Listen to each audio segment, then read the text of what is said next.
السلام علیکم ناظرین۔ پیارے ناظرین، بہت سے لوگوں کے دل اور دماغ میں یہ سوال رہتا ہے کہ کیا یہودی بھی روزہ رکھتے ہیں یا یہ صرف مسلمانوں کی عبادت ہے؟ تو اس کی حقیقت یہ ہے کہ یہودی بھی روزہ رکھتے ہیں، لیکن ان کا روزہ اسلام کے روزے سے کافی الگ ہے۔ طریقہ بھی الگ ہے، وقت بھی الگ ہے اور مقصد سمجھنے کا انداز بھی الگ ہے۔ آج ہم اسی بات کو بالکل سیدھے اور آسان طریقے سے سمجھیں گے، بنا کوئی بڑھا چڑھا کر بات کیے اور بنا کوئی نئی بات جوڑے، صرف وہی بات جو ان کی کتابوں اور تاریخ میں ملتا ہے۔ یہودی مذہب کو بنی اسرائیل کہا جاتا ہے۔ بنی اسرائیل وہ قوم ہے جن سے کئی نبی تعلق رکھتے ہیں اور ان کا نسل حضرت یعقوب علیہ السلام سے جڑتا ہے، جن کا لقب اسرائیل تھا۔ اسی وجہ سے اس قوم کو بنی اسرائیل کہا گیا۔ یہودی مذہب میں سب سے اہم شخصیت حضرت موسیٰ علیہ السلام کی ہے، کیونکہ انہی کے ذریعے تورات دی گئی اور ان کے زیادہ تر احکام انہی سے جڑے ہوئے ہیں۔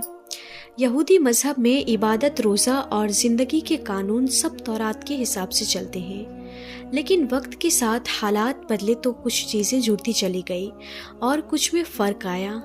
اب اگر روزے کی بات کریں تو یہودی مذہب میں سب سے اہم اور فرض روزہ یوم کپر کہلاتا ہے۔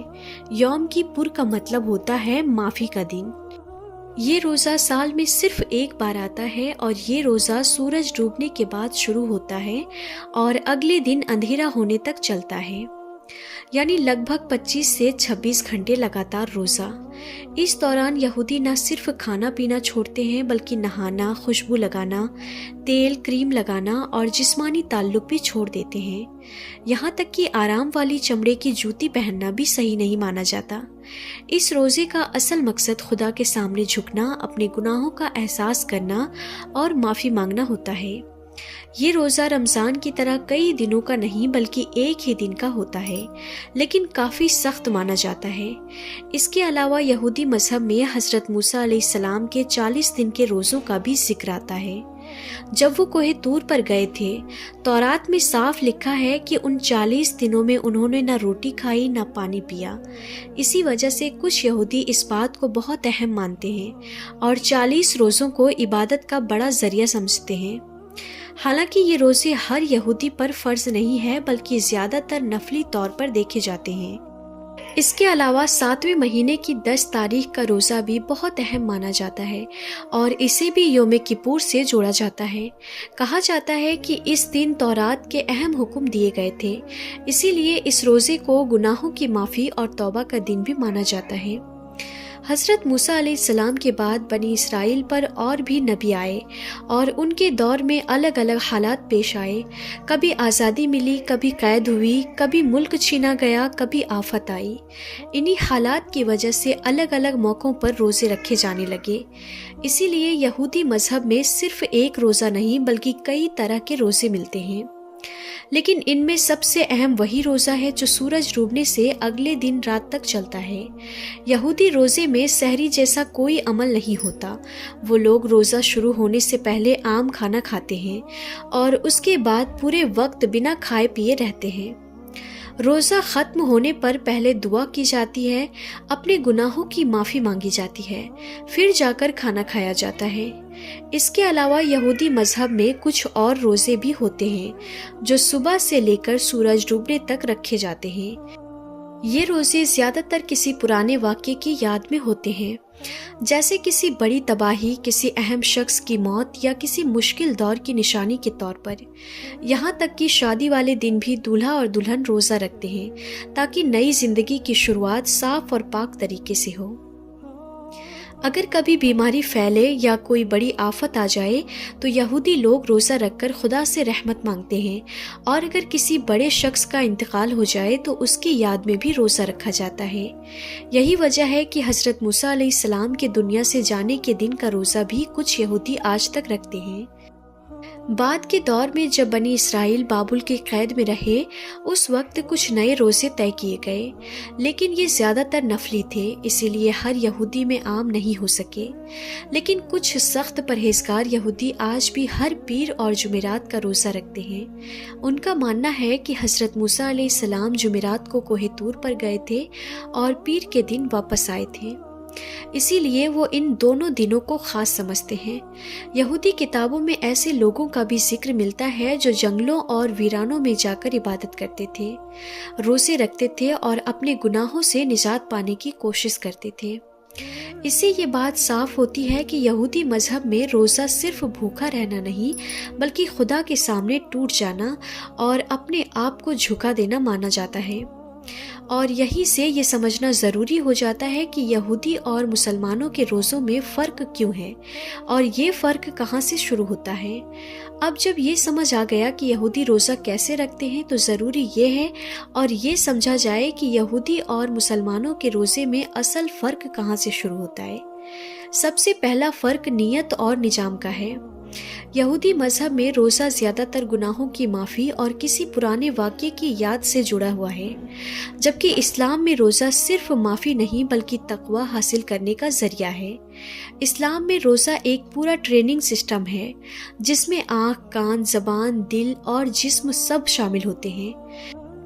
دوسرا بڑا فرق وقت کا ہے۔ یہودی روزہ سورج ڈوبنے سے اگلے دن اندھیرا ہونے تک رکھتے ہیں، جبکہ مسلمان روزہ فجر سے مغرب تک رکھتے ہیں۔ لیکن مسلمانوں کے روزے میں سحری کا خاص عمل رکھا گیا ہے جو خود ایک عبادت ہے۔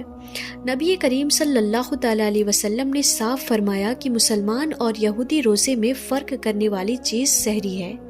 یہودی روزہ رکھتے ہیں مگر سحری نہیں کرتے، جبکہ مسلمانوں کو سحری کا حکم دیا گیا تاکہ روزہ آسان بھی ہو اور برکت والا بھی بنے۔